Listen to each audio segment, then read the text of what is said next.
Global skill development mission में आपका स्वागत है। आज के इस सेशन में हम बात करने वाले हैं बिटवाइज ऑपरेटर्स के बारे में। बिटवाइज काफ़ी सारे ऑपरेटर्स हैं। बिटवाइज ऑपरेटर्स मुख्यतः बिट्स लेवल पे कार्य करते हैं, अर्थात बाइनरी डिजिट्स बेस पे कार्य करते हैं, और हम इसे देखेंगे किस प्रकार से प्रैक्टिकल इस पे कार्य किया जाता है। लेकिन सबसे पहले समझते हैं हमारे पास ऑपरेटर कौन कौन से हैं। हमारे पास सबसे पहले एंड बिटवाइज है। एंड बिटवाइज जो है ये आपके पास बिट बेस कार्य करेगा, और यदि आपके पास बाइनरी डिजिट्स में सभी जगह 1 रहेगा तो आउटपुट में 1 आ जाएगा।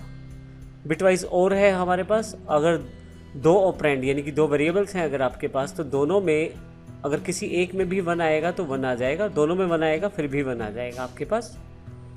बिटवाइज एक्सक्लूसिव और में किसी भी वेरिएबल में 1 होने पर दोनों में 1 हो जाएगा। कंडीशन ये है कि दोनों में 1 नहीं होना चाहिए, अर्थात बिटवाइज ऑपरेटर में पहले वेरिएबल और दूसरे वेरिएबल किसी में 1 होना चाहिए। दोनों में अगर 1 होगा तो फिर आपके पास बिटवाइज एक्सक्लूसिव और उसे 0 करेगा।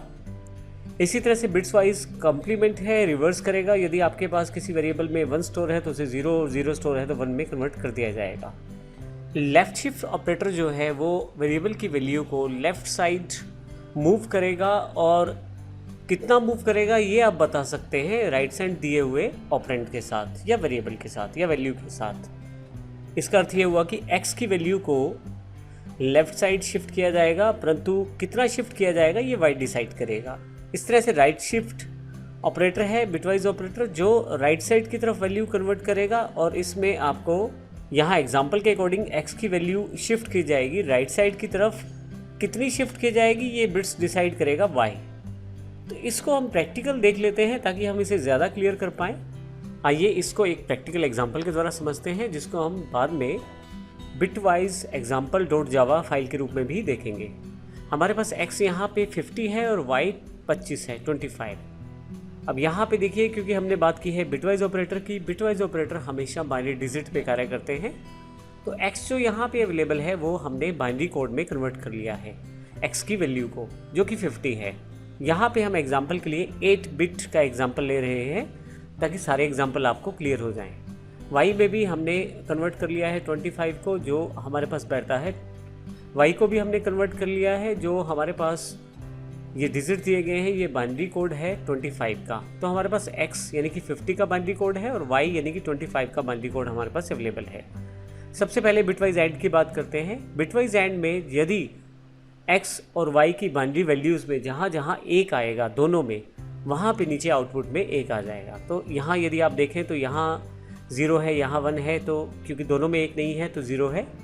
यहाँ ऊपर 1 है, नीचे 0 है तो भी 0 है, दोनों 0 हैं तो भी 0 है, फिर से 0। यहाँ पे ऊपर भी 1 है और नीचे भी 1 है, तो इस कारण से नीचे 1 आया है, और बाकी आगे की तरफ फिर से तीनों 0 हैं। तो इस तरह से यदि हम देखें तो इस तरह से यदि हम देखें x एंड y करें, जो कि बिटवाइज एंड है, तो हमारे पास आउटपुट 16 आता है, क्योंकि इसे बाइनरी लेवल पे डिसाइड किया गया है। इसी तरह से यदि x और y की बात करें तो हमारे पास आउटपुट 59 आ रहा है। ये किस प्रकार से आ रहा है ये देखते हैं।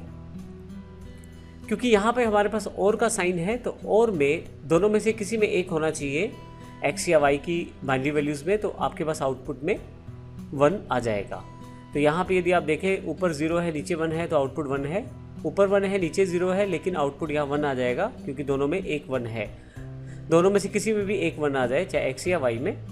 इस तरह से यहाँ 0 है, यहाँ 1 है, उससे आगे यहाँ भी 1 है, क्योंकि दोनों में ही 1 है, इसलिए यहाँ भी ये केस ट्रू है। और फिर से आगे 1, उससे आगे 2 डिजिट 0 हैं। तो अगर आप इसको कैलकुलेट करें बाइनरी वैल्यूज़ में, तो ये आपके पास 59 आता है। नेक्स्ट हमारे पास बिटवाइज एक्स और है, एक्सक्लूसिव और है। इसमें x या y दोनों में किसी एक में 1 होना चाहिए। यदि दोनों में 1 आ जाएगा तो आपके पास यहाँ वैल्यू 0 आ जाएगी। अगर दोनों में 0 होगा तो भी वैल्यू 0 आ जाएगी। तो हम इस रूल को फॉलो करते हैं। पहले में 0, दूसरे में 1, आउटपुट 1 है। पहले में 1 है, दूसरे में 0 है तो भी 1 है, क्योंकि एक वेरिएबल x में ही जो बिट है वो 1 है। दोनों में 0 है तो 0 है, फिर से 1। अब इस बिट की तरफ ध्यान दें तो यहाँ दोनों में 1 है।